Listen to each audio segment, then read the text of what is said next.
Ms. Janet Ang.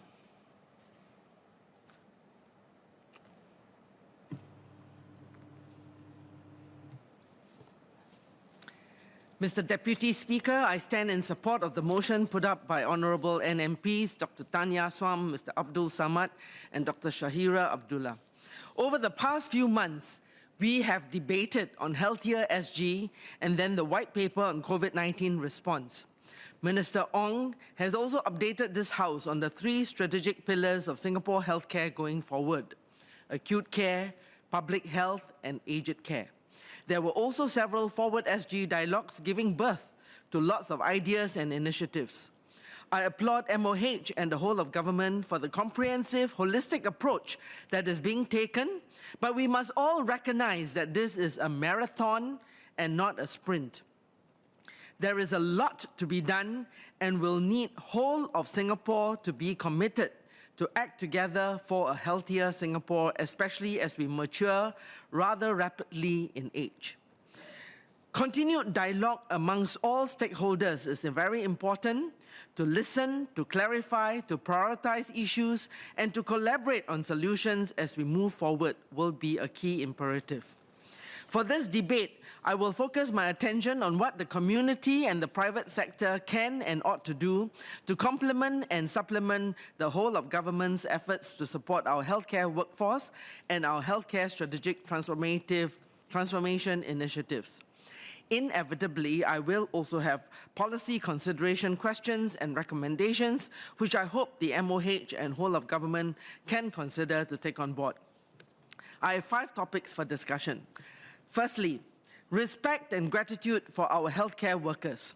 Considering that Singapore's healthcare system is ranked amongst the best in the world, I think it is time for the users of our Singapore healthcare system, that is, patients, families, visitors, all of us, to aspire to be ranked amongst the most gracious in healthcare systems. There sometimes is this unrealistic expectation of being served in hospitals. Asking to be served water, much like what we would at a restaurant, is the wrong expectation. Overusing of call buttons for minor requests is not being considerate. And hurling abuses at anyone, let alone folks who are actually helping us, is absolutely unacceptable. Instead, a smile, a please, a thank you would go a long way to show some consideration and appreciation. Hospitals are high-stress places. I'm sure the healthcare staff are trained to be empathetic and sympathetic, which if not so, they should be. Still, the families and the patients should not think it our right to let go of our anger and frustrations on the healthcare staff, be they doctors, nurses, allied health professionals, support care staff, or even the hospital security guard. Take a deep breath. Think of one thing we are grateful for, and consider the wise age-old golden rule: do unto others as you would have them do unto you. That said, still, there will be bad behaviors, and I support MOH's plans to have a concerted across-the-board policy to handle and address the bad apples amongst us, even as I wish and hope that as a community, we can all do better. Point 2. Community involvement. Nurses, allied healthcare, and care support workers will become increasingly important along with family physicians, doctors, and medical specialists as Singapore heads into becoming a super-aged nation. The community ourselves must recognize that we have just as important a role to play. The first order of the day is to individually keep an active and healthy lifestyle to prevent chronic illnesses. As part of the Healthier SG, the system will incentivize positive behaviors, and poor healthcare lifestyles and behaviors should be disincentivized or penalized. Next, the community can help ourselves by forming little support groups among residents or neighbors to support one another. These little support groups can be like little satellites receiving and disseminating correct healthcare-related information. Each GP can be advisor to a few groups to check in with them, to advise on activities or even join in. similar to what MPs do in a constituency. These groups can organize themselves with some governance and help to visit their neighbors and bring those in need for hospital checks, check that they are taking their medication, etc. I understand that some of this is already happening, but perhaps not in a cohesive, organized way. I guess the best example is whatever we managed to rally during COVID. So now in peacetime, how do we repeat that? Going forward, we can be more coordinated and more collaborative. Then the community may organize health screening, community exercises like Zumba, hikes to MacRitchie Reservoir, Tai Chi, etc. The issue is how to get more people involved and keep it sustained. Maybe with Healthier SG, we have credits for participation, and these can be used for healthcare or purchase of healthy staples like oats, milk, etc. In my speech at the Healthier SG debate, I shared about Good Life Makan at Block 52 Marine Terrace, an initiative of Montfort Care FSC, as well as Share a Pot at the Caritas Agape Village in Toa Payoh. These and other ground-up initiatives like the SG Mental Wellbeing Network or the Family of Wisdom by Dementia Singapore or Caring Commuter Champions who assist our public transport commuters who have visual impairment or physical disabilities or maybe seniors with dementia during their daily public transport commute. These are examples of what the community can do to be a part of the SG healthcare ecosystem. Now, serendipity has it that I just attended this morning a heartwarming Sing Out Loud performance at Esplanade by 9 seniors with dementia, accompanied by 9 K1, K2 children. The seniors are residents of the St. Joseph's Home, and the children are preschoolers attending the childcare center, which is located in the same compound as the St. Joseph's Home Infant and Childcare Center. Sing Out Loud, or 大声唱, is a community engagement program by Esplanade, developed in partnership with Dementia Singapore in 2016, but this is the first time involving an intergenerational group. It would be remiss of me not to mention the Convent Yuki and the Flourishing Fund initiatives sprouted out when friends transitioned into their second half after retirement and supported seniors like my mother-in-law, Mrs. Lily Chia, to continue having a meaningful and reasonably active life even into their 90s. By the way, my MIL, mother-in-law, celebrates her 100th birthday next week. These kind of initiatives can become a part of the Healthier SG community partnership. It would be wonderful to see how these can qualify or be recognized under the rewards of Healthier SG as well. One last point on community involvement. With an aging population, it may soon become an imperative for everyone to be equipped with care skills. Perhaps there will come a time for everyone to be trained in basic nursing and care skills and be providing the services in their own families or communities, or to be involved in some form of national community services.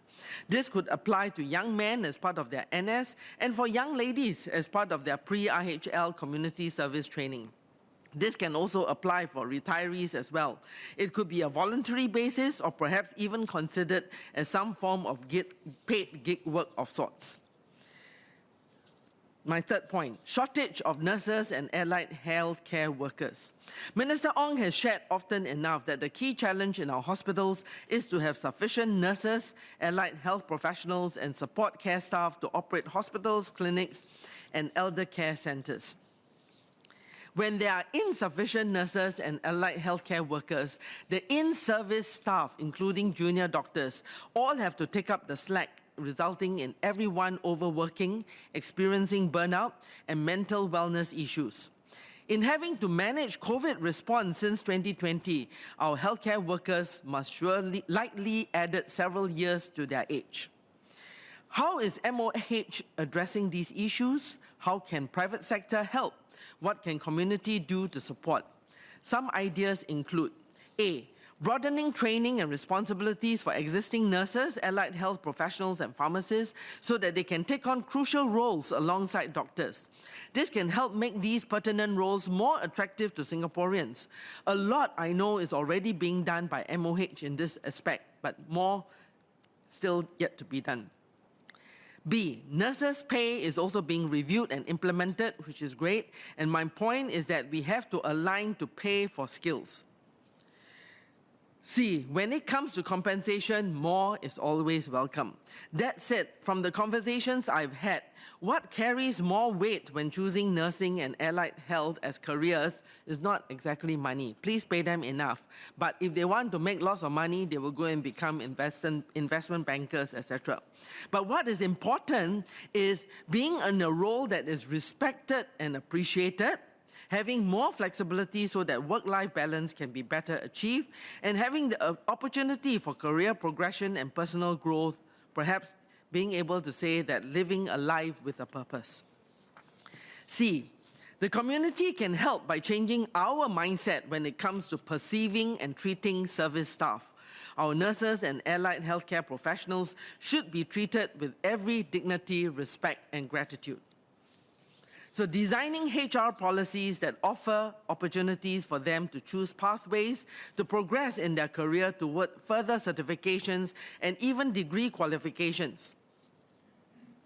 Granting study leave and exam leave for those doing their part-time degree or part-time specialized training, much like what we do for the doctors. These staff often struggle with roster and they feel bad for requesting shifts. If we are serious about lifelong learning, this is something that needs to be addressed. It need not necessarily be fully paid leave, but just provide some flexibility in rostering. E, technology, of course, can automate repetitive work and augment the skills of the nurses and healthcare staff. Singapore is well recognized for our innovations on the world stage as among the top dozen or so healthcare systems that leverage technology well. Whether it's RPA or artificial intelligence or data analytics, they have been proven to support positive patient outcomes in addition to efficiency and effectiveness in the organization.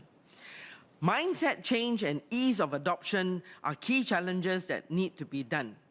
One good example is the use of sensors to read vital signs, reducing the time nurses and doctors have to spend going from patient to take their vitals physically.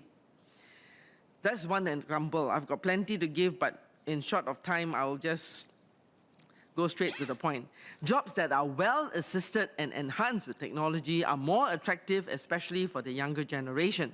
I'm sure it's already doable for robots to serve the medication based on the barcode of the patient's tag, and the day will come when barcode can read our retina and serve out the correct medication. F, design scheduling system that can accommodate flexible shifts hours. Such a system will be very attractive for staff who needs to juggle work with family and caregiving duties as well as studies, as pointed out earlier. This may attract also retired nurses or part-time nurses to return to the workforce. I understand from the Singapore Nursing Association that there is already a return back to nursing scheme for those who left for family reasons. I understand, however, that the Singapore Nursing Board has stopped registration for previously registered nurses who have not been practicing in the field for more than 5 years. Some of these nurses have had years of experience prior to their break and would like to rejoin the service, but perhaps are experiencing difficulty getting back their registration. With appropriate retraining, this would be a good pool of candidates to bring back into the workforce at an appropriate level and not make them start with the junior nurses all over again. There is also a nursing career conversion program, and this program, I hear, has been pretty successful in terms of enrollment. It will be interesting to get the statistics on the number of jobs which get filled by the graduates of such programs and schemes. G, and for foreign nurses and allied health staff, not being able to bring their family with them seems to be the biggest bugbear, especially as other countries dangle that benefit. We know it is a challenge for Singapore, but perhaps MOH and MOM and MHA can share the strategy for attracting and retaining foreign nurses and AHPs. H, what can the community do? Well, I hope that all parents can do our part to encourage our children who went overseas to attain their healthcare degrees and qualifications to come home. I would recommend for MOH to do for nursing and AHPs the same or similar as what is being done to attract overseas medical school graduates who are Singaporeans and PRs to return and work here. I hear that our marketing campaign makes the graduates feel very much needed. One last point on this issue of manpower shortage. We might want to incentivize qualified professionals who are Singaporeans and PRs, schooled and qualified overseas, to return to Singapore and take up open positions and get themselves registered. I have heard anecdotal stories that Singaporean physiotherapists who are qualified to practice in Australia cannot get registered in Singapore. Apparently, they are expected to have undergone the same breadth of training as Singapore-trained physiotherapists. Perhaps MOH can consider conditional registration for these overseas qualified physiotherapists and other allied health workers while they take up continuous learning in the subjects that might not have been a part of their training overseas. In this way, we bring home another Singaporean son or daughter who becomes a plus to our workforce. 4, how can private sector play a part? There will always be senior doctors who, after their training, opt out of the public system, quit and go private. That is a perennial challenge for the public sector in the management of specialists. To have a healthier SG, we need all hands on deck. One suggestion is for private sector specialists to regularly attend to subsidized patients on a pro bono basis of subsidized rate, or they could run free clinics for those assessed to be unable to pay. Execution may not be easy, but as during COVID-19, we see how the private sector healthcare was roped in and played an important role in complementing public healthcare resources. In this regard, we can learn from the legal community. With the healthier SG, GP, doctors, and family medicine clinics are going to be the keynotes of care in the community. I'm sure that MOH is constantly reviewing the split between various specialization. It is quite clear that we should be encouraging more junior doctors to specialize in family medicine and pursue the path of becoming GPs or family doctors. From my understanding, family medicine is already a specialty. What will it take to attract more medical officers to choose family medicine route? How many training positions are there each year if we are successful in convincing medical officers that it is good as any other specialization?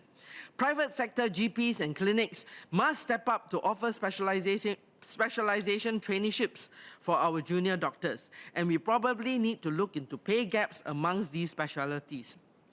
What will it take to motivate the GPs to engage and be part of the primary care network so that together we can work toward the common goal of preventive health? Now, the new capitation funding model will play a key part, and it needs to be designed to incentivize as well as to disincentivize behaviors at all levels of care, including the GPs and the population.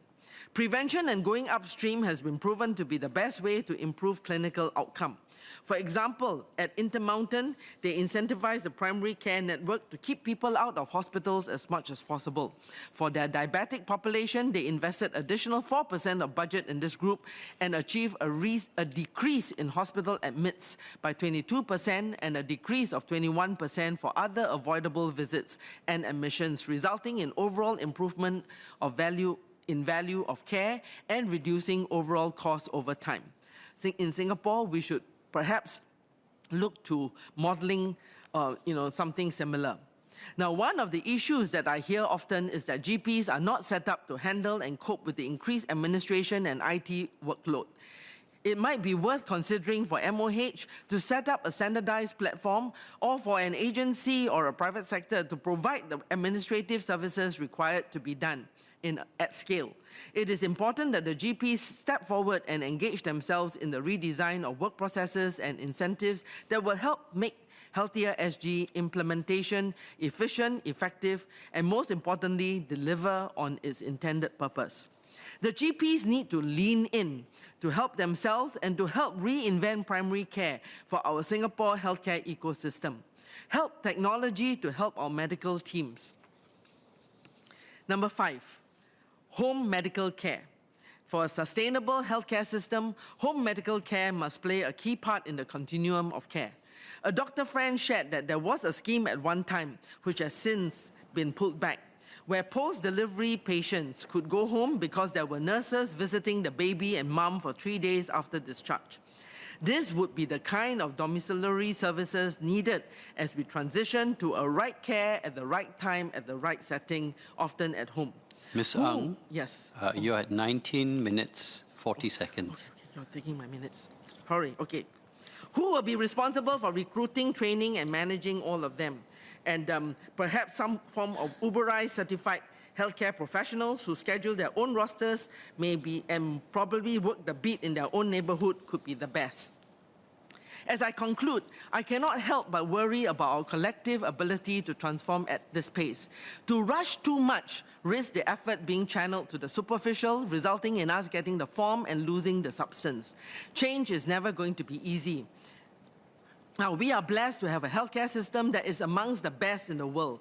The latest Legatum Prosperity Index 2023 ranks Singapore in #1 position with a health index score of 86.9. I would like to close by paying tribute to everyone involved with the healthcare ecosystem. The cleaners, care support staff, allied health professionals, nurses, doctors, medical professionals, and healthcare administrators. To all of you in and around healthcare, to quote Pope Francis, compassion is the heart of what you do. You know that it is not just about good organization, but the heart of all that is listening, accompanying, and supporting the people under your care. It's not an easy job, but for most of you, it's a vocation. So a big thank you for your tireless efforts and contributions to keeping Singapore and Singaporeans health-aware, ready, inclusive, resilient, and dignified through every stage of our lives. Mr. Deputy Speaker, I stand in support of the motion. Thank you.